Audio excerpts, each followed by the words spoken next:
인터넷 전문은행 사업자 선정이 마무리됐습니다. 이제 내년이면 우리도 인터넷 전문은행을 이용할 수 있는데요. 오늘은 인터넷 전문은행이 우리나라에서 성공하기 위한 3가지 성공 조건을 살펴보겠습니다. 먼저 은행이 성공하기 위한 크게 2가지 성공 요건이 있습니다. 바로 많은 고객을 확보하고 그 많은 고객들을 대상으로 최대한 많은 대출을 이끌어내는 것, 바로 이것이 은행이 성공하기 위한 성공 조건이죠. 왜냐하면 은행이 돈을 버는 기본 원리는 이렇기 때문입니다. 적은 이자를 주고 예금을 받아서 높은 이자를 받고 대출을 해주는 것, 그것이 은행이 돈을 버는 기본적인 원리이기 때문에 은행이 성공을 하기 위해서는 가장 많은 고객을 확보하고 그리고 그 많은 고객들을 대상으로 대출을 많이 해줘야 되는 겁니다. 인터넷 전문은행도 은행 가운데 하나이기 때문에 성공 요건이 똑같습니다. 많은 고객을 확보하고 그 많은 고객들을 대상으로 많은 대출을 해줘야 되는 것이죠. 그런데 인터넷 전문은행은 인터넷 전문은행이라는 나름의 특성이 있기 때문에 또 한 가지 성공 요건이 필요합니다.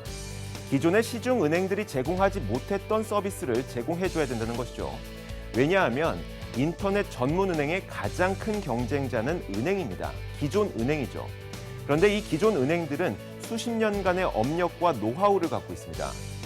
그렇기 때문에 인터넷 전문은행이 단순히 조금 더 나은 이자와 조금 더 나은 영업시간 이런 것만으로 승부하기에는 부족하다는 것이죠. 그래서 이런 성공 조건을 인터넷 전문은행이 만족시키고 있는지 그런 것들을 살펴보겠습니다. 자, 먼저 첫 번째 성공 조건입니다. 많은 고객을 확보할 수 있겠느냐는 건데요. 금융업계에서는 이렇게 분석하고 있습니다. 1금융권과 2금융권을 이용할 때에는 금리가 그렇게 높진 않습니다만 이 금융권을 이용하기 위해서는 신용등급이 매우 높아야 되죠. 하지만 5등급 이하의 중간 이하의 신용등급을 갖고 있는 분들은 이 높은 이 신용 1금융권과 2금융권의 대출을 이용하지 못하고 중금리 대출, 약 10% 안팎의 대출을 제공하는 인터넷 전문은행 대출을 이용할 수 있을 것이라는 얘기입니다. 그런데 여기에서도 7등급 이하의 신용등급이 너무 낮은 분들은 인터넷 전문은행들도 자신들의 고객으로 유치하기에는 위험 부담이 크기 때문에 이런 분들을 제외하고 신용등급이 높은 분들을 제외하게 된다면 약 5등급과 6등급 전체 대출 인구 가운데 28% 정도가 인터넷 전문은행의 고객이 될 수 있을 것이라고 전망하고 있습니다. 게다가 카카오가 앞장서고 있는 카카오뱅크 컨소시엄에서는 카카오톡 이용자 3,800만 명을 자신들의 인터넷 전문은행 고객으로 공략할 것이라고 하고요.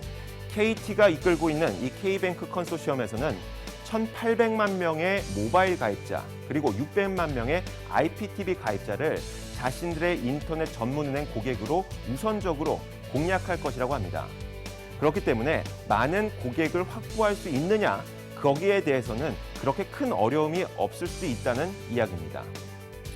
두 번째 성공 조건이 바로 이거죠. 이 고객들을 대상으로 과연 많은 대출을 해줄 수가 있느냐인데요. 일단 영업을 시작한 것은 아니기 때문에 저희가 섣불리 판단할 수는 없습니다. 하지만 신뢰도가 높은 기존 은행을 제치고 많은 대출 고객을 확보해야 되기 때문에 인터넷 전문은행들은 남다른 전략이 필요하겠죠.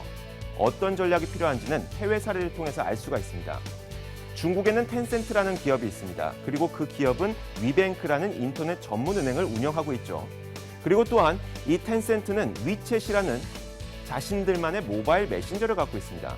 그런데 이 위챗을 들어가 보면 음식점을 검색할 수 있는 메뉴가 있습니다.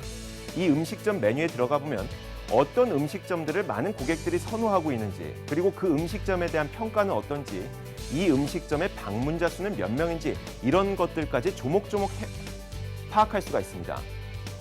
여기에서 텐센트는 대출 고객을 찾은 것이죠. 음식점을 이용하는 고객들의 평가와 그리고 방문자 수를 이용해서 이 음식점이 얼마나 안정적인 매출을 기록하고 있는지 그리고 얼마나 많은 매출을 기록하고 있는지 이런 것들을 파악해서 우량 고객을 찾아낸 겁니다. 그리고 이 음식점의 사장님이 우량 고객으로 판단이 되면 그 고객을 자신들의 대출 고객으로 유치한 것이죠. 이런 남다른 전략을 이용해서 위뱅크가 자신들의 사업을 이어나가고 있습니다. 이어서 세 번째 성공 조건은 바로 이겁니다. 기존 은행들이 하지 못했던 서비스를 우리나라의 인터넷 전문은행이 해줄 수 있겠느냐는 것이죠. 이 역시 아직 영업을 시작하진 않았기 때문에 섣불리 판단할 수는 없겠지만 여기에 대한 힌트도 해외 사례를 통해서 알 수가 있습니다. 독일에서는 피도르라는 인터넷 전문 은행이 있습니다. 그런데 이 은행은 상당히 특이한 구조의 대출 시스템을 갖고 있습니다. 자신만의 사업 아이디어로 대출을 받고 싶어하는 고객이 찾아오면 그 사업 아이디어를 페이스북에 올리게 합니다. 그러면 많은 사람들이 그 사업 아이디어를 보고 좋아요를 누르겠죠. 이 좋아요의 개수에 따라서 대출 금리가 정해지는 겁니다. 좋아요 개수가 많으면 많을수록 대출 금리가 낮아지는 것이죠. 지금까지 기존 은행들이 절대 하지 못했던 그런 서비스를 제공한 겁니다. 이런 것들이 바로 우리나라 인터넷 전문 은행도 해야 될 일이라는 얘기죠. 얼마 전에 한 방송 프로그램에서 이런 내용을 접한 적이 있습니다. 한 시청자가 사연을 보냈는데요. 회사 선배에게 사랑받는 후배가 되고 싶습니다. 어떻게 하는 것이 좋을까요? 라는 사연을 보냈습니다. 그랬더니 한 방송 출연자가 이렇게 대답했습니다. 어떤 후배가 예뻐 보이던가요? 그 후배와 똑같이 하십시오. 라고 말이죠.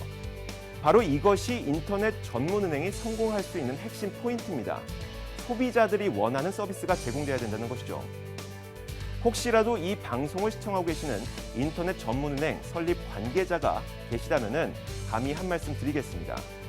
우리나라에서 인터넷 전문은행이 성공하기 위해서는 우리가 원하는, 소비자가 원하는 서비스를 만들어 달라고 말이죠. 시장을 읽는 남자였습니다.